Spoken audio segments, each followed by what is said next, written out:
جزاکم اللہ خیراً۔ یہ تھے جناب حکیم فخر عالم اصلاحی صاحب جو استقبالیہ کلمات پیش کر رہے تھے۔ اس کے بعد میں ادارہ کے سیکریٹری کا بغیر کسی تعارف کے، جیسا کہ جناب حکیم فخر عالم اصلاحی صاحب نے اسٹیج پر بیٹھی ہوئی تمام ہی شخصیات کا مفصل تعارف پیش کر دیا ہے، تو میں جناب پروفیسر عبدالعظیم اصلاحی صاحب سے درخواست کروں گا کہ وہ افتتاحی کلمات پیش کریں۔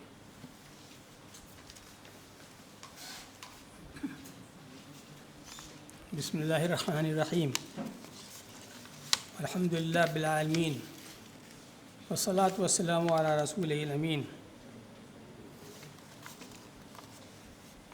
صدر محترم پروفیسر اشتیاق احمد زندی صاحب اور پروفیسر سید مسعود احمد صاحب، مہمان خصوصی ڈاکٹر اشتیاق احمد صاحب، برادر گرامی قدر ڈاکٹر ظفر اسلام خان صاحب و دیگر مہمانان ذی وقار، طلبہ عزیز، حاضرین کرام،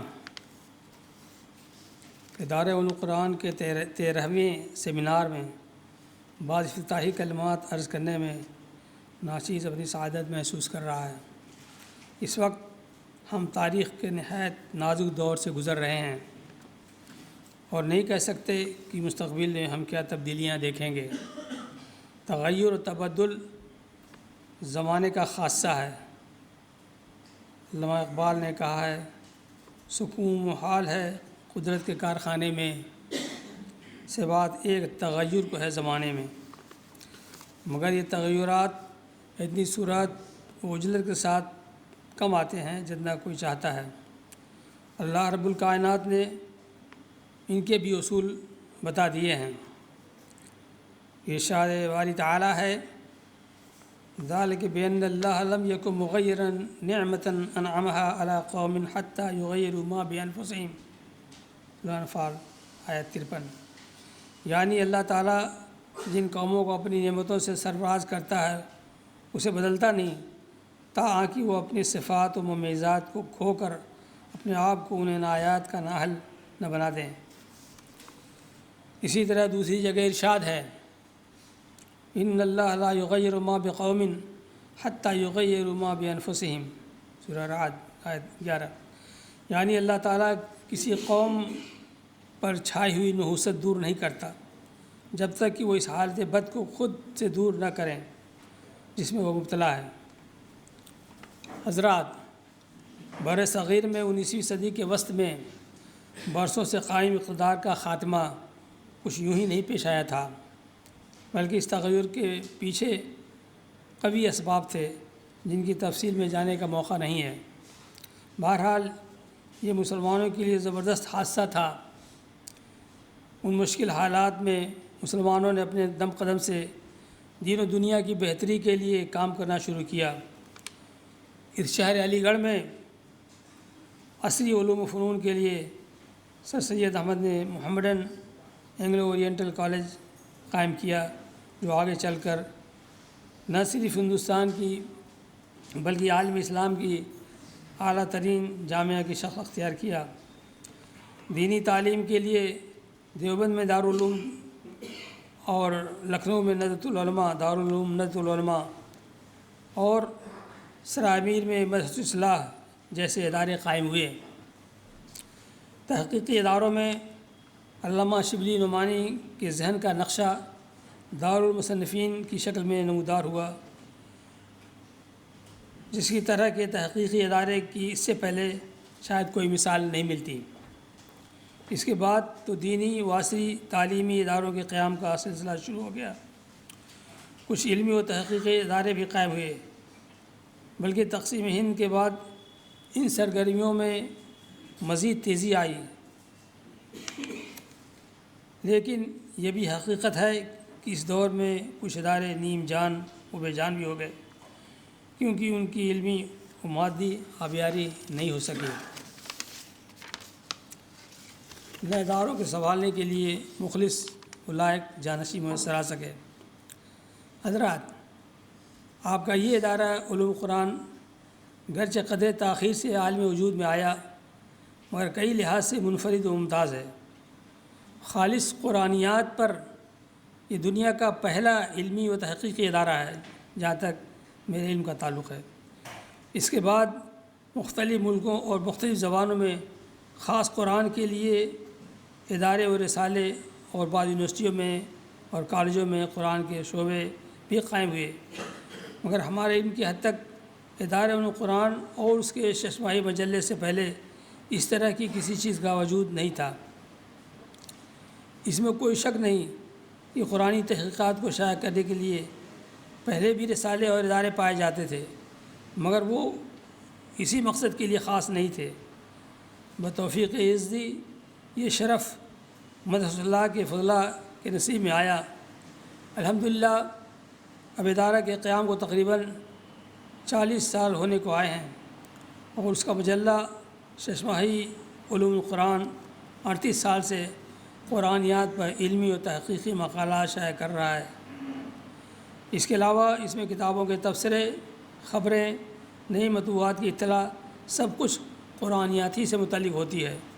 اس میں شائع ہونے والے مقالات کے انگریزی خلاصے بھی دیے جاتے ہیں تاکہ عالمی سطح پر اسکالرس واقف ہو سکیں کہ اس مجلے میں کیا کچھ شائع ہو رہا ہے۔ ہم اللہ رب العزت کے حضور سجدہ شکر بجا لاتے ہیں کہ اس نے اپنی کتاب کی خدمت کے لیے اپنے ان بے مایہ بندوں کو منتخب کیا۔ حاضرین اکرام، ادارہ قرآن کے سیمیناروں کا یہ سلسلہ جو 2005 سے 2018 تک تقریباً ہر سال منعقد ہوتا رہا، کووڈ-19 کے نتیجے میں رک گیا۔ اس کا یہ کارواں اب دوبارہ زیادہ پیما ہو رہا ہے اس وقت، جبکہ اچھے خاصے گیپ کے بعد یہ سیمینار ہم منعقد کر رہے ہیں۔ ہمیں اپنے بعض وہ کرم فرما شدت سے یاد آ رہے ہیں جو اس عرصے میں ہم سے رخصت ہو گئے۔ مثلاً پروفیسر یاسین مسعود صدیقی جو سب سے پہلے اپنا مقالہ پیش کرتے تھے، سبمٹ کرتے تھے، مولانا جلال الدین انصر عمری صاحب، استاذی پروفیسر محمد نجات اللہ صدیقی، اور ہندی مترجم قرآن مولانا محمد فاروق خان صاحب۔ اللہ تعالیٰ ان کی قبروں کو نور سے بھر دے اور ان کو اعلیٰ علین میں جگہ عطا کرے۔ ادارہ ان سیمیناروں کے ساتھ ساتھ کئی سالوں تک قرآن سے متعلق کسی موضوع پر قلمی مسابقہ بھی منعقد کرتا رہا، جس کا طلبہ اور نوخیز فارغین مدارس و جامعات پر کافی اچھا اثر مترتب ہوتا تھا۔ اس سال بھی یہ چیز ہمارے پروگرام میں تھی، مگر افسوس کہ اس کی شروعات کسی وجہ سے نہیں ہو سکی۔ سیمیناروں کے سلسلے میں ہماری ہمیشہ کوشش رہی ہے کہ مقالات کی کمیت یا تعداد کے بجائے کیفیت یا نوعیت یعنی کوالٹی کا لحاظ ہو، اور صحیح معنوں میں عالمی معیار کے تحقیقی مقالے لکھے جائیں۔ اس کے لیے سیمینار کے عناوین کے اعلان سے لے کر سیمینار کے انعقاد اور مقالات کی پیشکش میں کافی وقت صرف کیا جاتا تھا۔ سیمینار کی تاریخ سے بہت پہلے مقالات طلب کیے جاتے ہیں تاکہ ان کی پرکھ ہو سکے اور انہیں خوب سے خوب تر بنانے کے سلسلے میں ممکن ہو تو کوئی مشورہ دیا جا سکے۔ الحمدللہ اس کی وجہ سے ادارہ قرآن کے سیمیناروں میں پیش کیے جانے والے مقالات کے بارے میں عموماً بڑی اچھی رائے پائی جاتی ہے۔ البتہ یہ کارروائی بعض ان فاضل مقالہ نویسوں کو شاق گزرتی ہے جو آخر وقت تک لکھنے کے عادی ہوتے ہیں، حالانکہ مقالہ پیش کرنے کے بعد بھی اس کا موقع ہوتا ہے کہ اس پر نظر ثانی کر سکیں۔ تاخیر کی وجہ سے جن فاضل مقالہ نگاروں کے مقالے اس پروگرام میں شریک ہونے سے رہ گئے اس پر ہمیں افسوس ہے اور ہم سے معذرت خواہ ہیں۔ مقالہ نگاروں سے ہماری گزارش ہوگی کہ وہ دوران سیمینار اٹھنے والے سوالات و ملاحظات کی روشنی میں ان پر خاطر خواہ نظر ثانی اور بہتر بنانے کی کوشش کریں تاکہ مجموعے مقالات میں جگہ پانے کے لائق ہو سکیں۔ یہی سیمینار کا اصل فائدہ ہے۔ یہاں یہ بات یاد دلا دینا ضروری معلوم ہوتا ہے کہ ادارہ ان مقالات کو نظر انداز کرنے پر مجبور ہوتا ہے جو جلد بازی میں کہیں چھپوا لی جائیں اور پھر انہیں سبمٹ کیا جائے۔ حاضرین کرام، اس بات سے ہم سب واقف ہیں کہ قرآن کریم عربوں کے درمیان نازل ہوا، اور عرب کہتے ہیں فصیح و بلیغ زبان والے کو۔ یہی وجہ ہے کہ عرب اپنے علاوہ کو عجم یعنی گونگے کہتے تھے۔ نزول قرآن سے پہلے ان عربوں کے یہاں خطابت و شاعری کے زبردست مقابلے ہوا کرتے تھے۔ سب سے بہترین شعر کہنے والے کے نتیجہ فکر کو باب کعبہ پر سال بھر کے لیے آویزاں کر دیا جاتا تھا، جو اس شاعر کے لیے بہت بڑا اعزاز ہوتا تھا۔ زمانۂ جاہلیت میں اس طرح کے 7 شعراء اس اعزاز سے سرفراز ہوئے۔ ان کے اشعار کے مجموعوں کو سبع معلقات کے خطاب سے جانا جاتا ہے۔ قرآن کریم کے نزول کے بعد عربوں کی شاعری، جن پر ان کو بہت ناز تھا، مات پڑ گئی۔ آسمان شعر و شاعری کے کئی تابندہ ستاروں کی چمک دمک قرآنی آیات کے سامنے جاتی رہی، اور انہوں نے شعر گوئی سے توبہ کر لی۔ سورہ بنی اسرائیل آیت 88 میں یہ حقیقت بیان کی گئی ہے کہ انسان و جن سب مل کر اس جیسا قرآن لانا چاہیں تو نہیں لا سکتے۔ سورہ ہود آیت 13 میں فرمایا، اگر تم سمجھتے ہو یہ اللہ کا کلام نہیں ہے بلکہ ایجاد بندہ ہے، تو اس طرح کی 10 گڑھی ہوئی صورتیں لا دو۔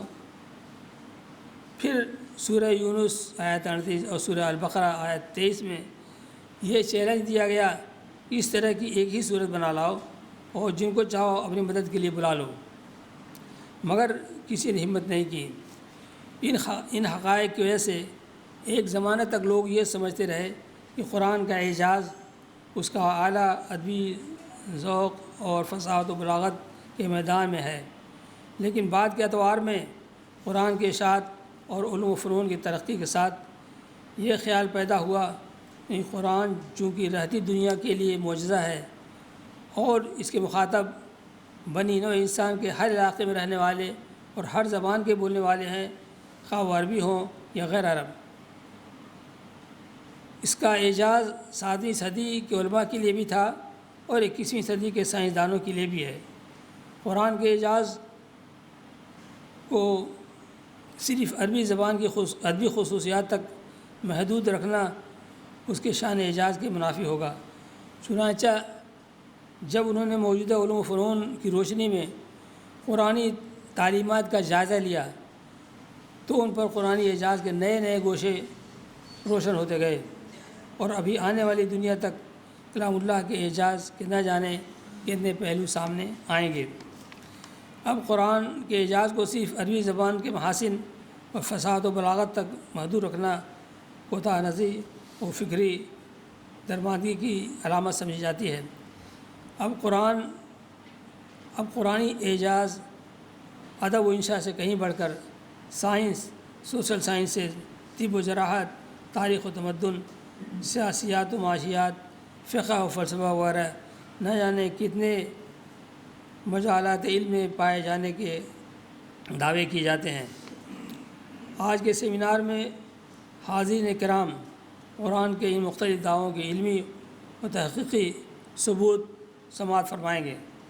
امید ہے کہ اس سے قرآنی اعجاز کے نئے نئے پہلو سے آگاہی ہوگی اور فہم قرآن کے مزید دریچے کھلیں گے۔ سنوریہم آیاتنا فی الآفاق وفی انفسہم حتی یتبین لہم انہ الحق اولم یکف بربک انہ علی کل شیء شہید۔ صدق اللہ العظیم۔